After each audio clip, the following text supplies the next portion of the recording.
Hello everyone and welcome to another Star Wars figure review. Today we're going to take a look at some more figures from the Build-A-Weapon series of 3 3/4 inch figures by Hasbro. And in today's review we're going to take a look at a character from Star Wars Rebels. Today we have none other than this guy, Clone Captain Rex.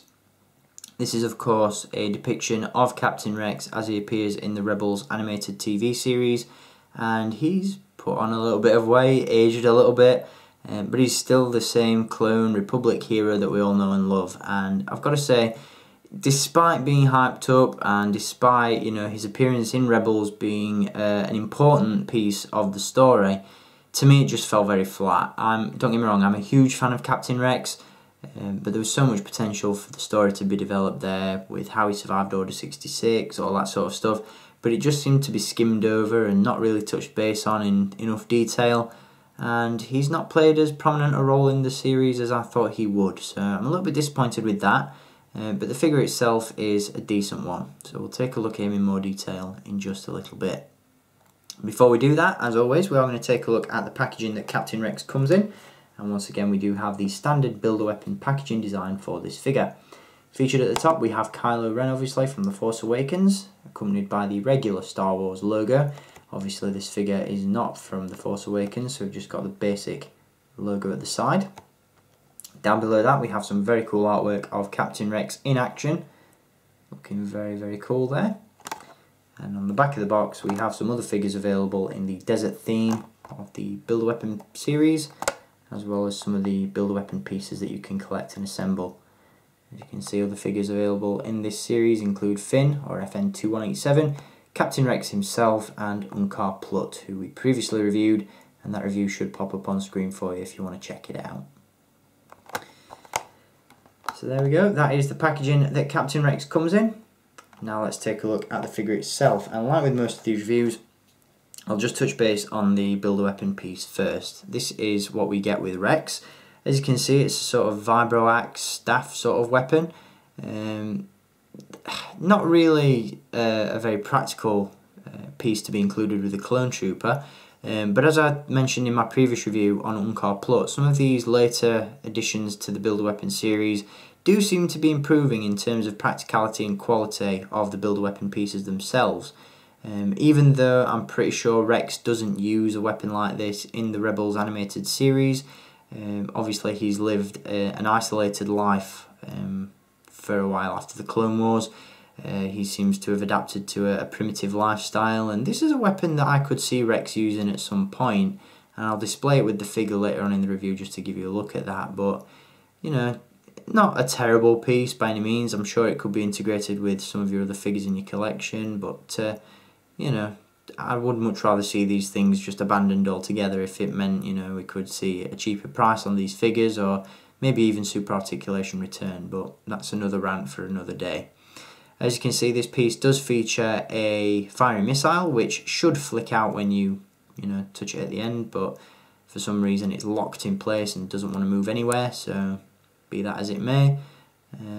But it is what it is. Not very exciting, but it's not terrible either. So with that aside, let's take a look at the figure itself, and I've got to say I'm fairly impressed with this one. It's very simplistic, and it definitely reflects the style of the animated Star Wars Rebels series, but it's a decent likeness and it's a faithful representation to the CGI model used in the show. What I really like about this figure and what really stands out about it to me is the head sculpt, which I've got to say is absolutely phenomenal. It really does capture Rex likeness really well, and it just looks fantastic, so I'm very, very impressed with that. It doesn't show up too well on camera, but there is some great texture in Rex's beard. It adds quite a little bit of depth to the facial sculpt itself. Obviously, as I mentioned at the beginning of the review, Rex has put on a little bit of weight over the years, so he's a little bit stockier than we last saw him in the Clone Wars.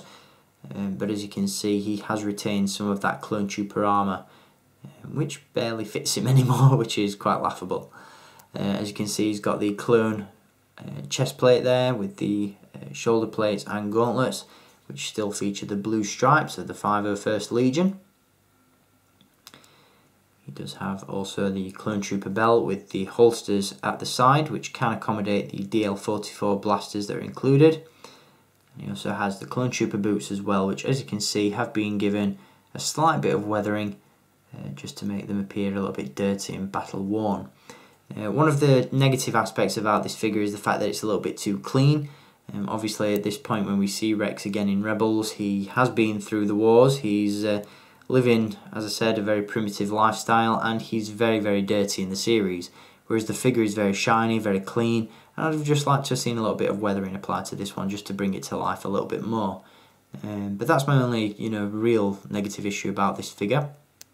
The rest of it is fantastic, the sculpt is really nice, and yeah, I'm just really happy to have this figure in my collection. As I said, I was a huge fan of Rex in the Clone Wars, so it's really nice to see him back, albeit briefly, in Star Wars Rebels, and I really hope that he has a more prominent role in Season 3.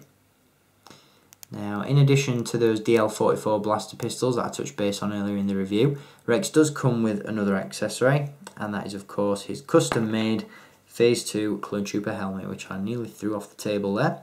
But as you can see, it does fit on the head nice and snugly.